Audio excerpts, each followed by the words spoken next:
Is there an age at which within the baby stage you recommend parents kind of start this, or is it, I'm sure it's also different for each child. What are the signs that a parent could tell like with their baby that like, okay, maybe it's time now, or maybe it's also like mom's exhausted that you're like, I just have to sleep and I need to start doing this ASAP. Yeah, yeah. So, so my first book, The Sleep Ladies Goodnight Sleep Tight, that's been out for 19 years.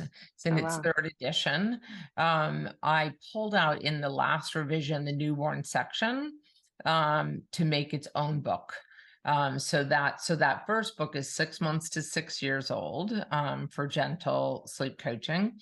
And now my newborn, the Sleep Ladies Newborn Sleep Guide book that just came out in March addresses that 0 to 5 month. And I take what I call the approach of baby led sleep shaping and coaching because it needs to be led by the baby's development and temperament and of course health, right? Yeah. And really when our babies are born, for quite a bit of time, they are in a primitive brain state. They don't know how to even like turn their head in the very beginning to move away from stimulation. They don't know how to get their hand in their mouth. They don't know how to shut the world down, or out in order to go to sleep. So it really is our job to calm them, to calm the environment, and to put them to sleep.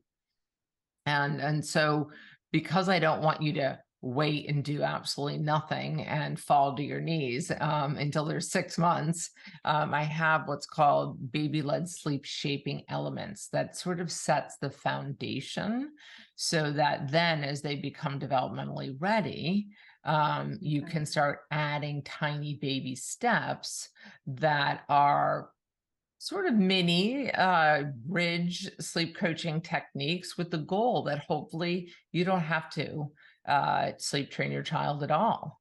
Oh, At that would have but been fascinating to that have, would have been nice. may have changed my sleep deprivation amount I when I was hope having my so. kids. I hope that that's what it will do for parents now, because yeah, we Yeah. could all use that for sure. No, we didn't get any of that 16 years ago or 28 years ago. But so I usually tell parents of newborns, like, first of all, let's just go over like realistic expectations, so that internal clock that tells us when to be asleep and when to be awake, that's connected to melatonin, that drowsy making Mhm. hormone, that secretion production, is not developed until like 3, 4 months of age, and not really more fully until 6 months. And then it still continues to change within the first 2 years, the sleep architecture of a Okay. child's life. So our job, I think, always say like the first 3 months is to help avoid day night confusion.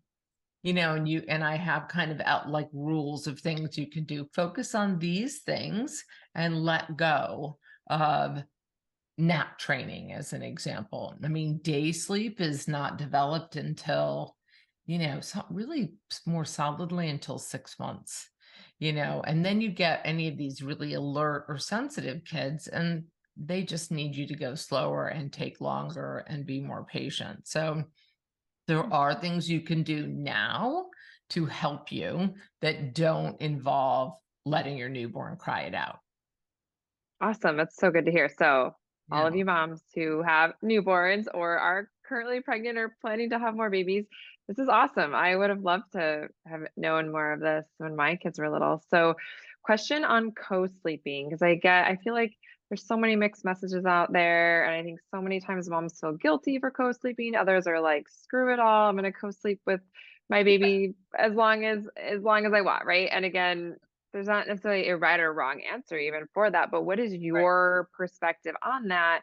Because Yeah. I do feel like that probably in my aspect, in my situation, probably led to worse sleep habits. But you do what you got to do sometimes when you're so tired. Well, I feel like there's sort of I don't know, buckets maybe, or categories that we can tend to fall into as parents in co-sleeping. There's the parents who, when they're pregnant, say, this is what we want to do, or this is what our culture does. And they set it up safely, like they have the mattress on the ground, they have, they don't have these big puffy feather toppers and everything else. And they do this from the beginning, and then they have the baby, and it's still a good match for both parents and baby, because sometimes what we think we want when we're pregnant is different than what we realize, right? Because we don't really get what it is to be a parent until you actually become one, and you're like, whoa, this is a lot harder than I thought. It's kind of like breastfeeding. Sometimes it comes easy and sometimes it doesn't, right? um and so there are those families. And believe it or not, I really have found in my, 28 years of doing this, that there are some babies, even though the parent wants them to safely co-sleep, the baby doesn't work for them. It's like they're super sensitive to, smells and textures and noises, and they just need more, space and quiet, which can be a little disappointing. But again, it's always about baby led, right? Like, well, what's working for my baby? And so then there's the other parents who say, I had no intention of co-sleeping. I just did it out of desperation. They say that 60% of parents will co-sleep at some point in the first year of life.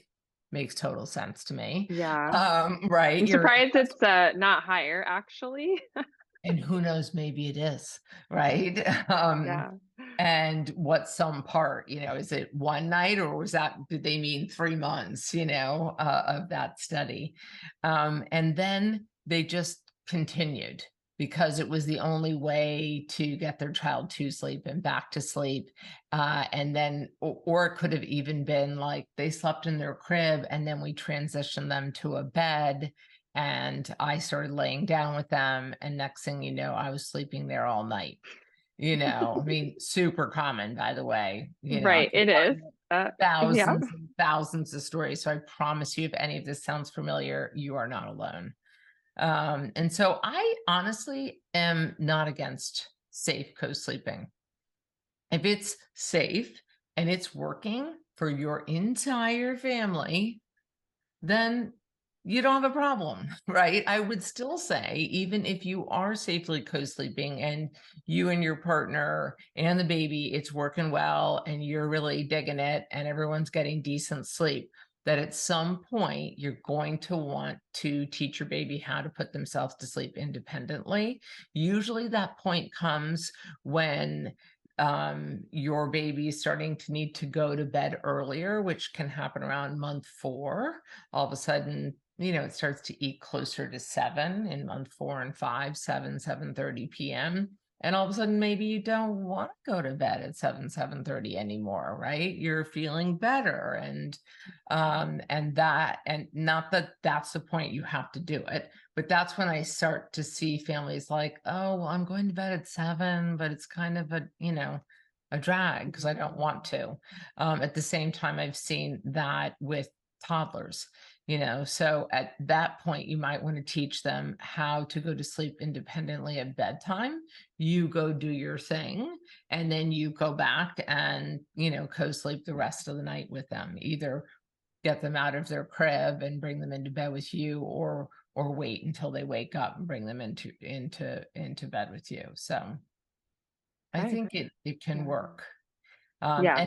And if it's reactive co-sleeping, well, my coaches and I can help you if you've decided I want to end this. But the thing is when you do that with older kids, i.e., 3 and up, 2.5 and up, you have to be like 200% in.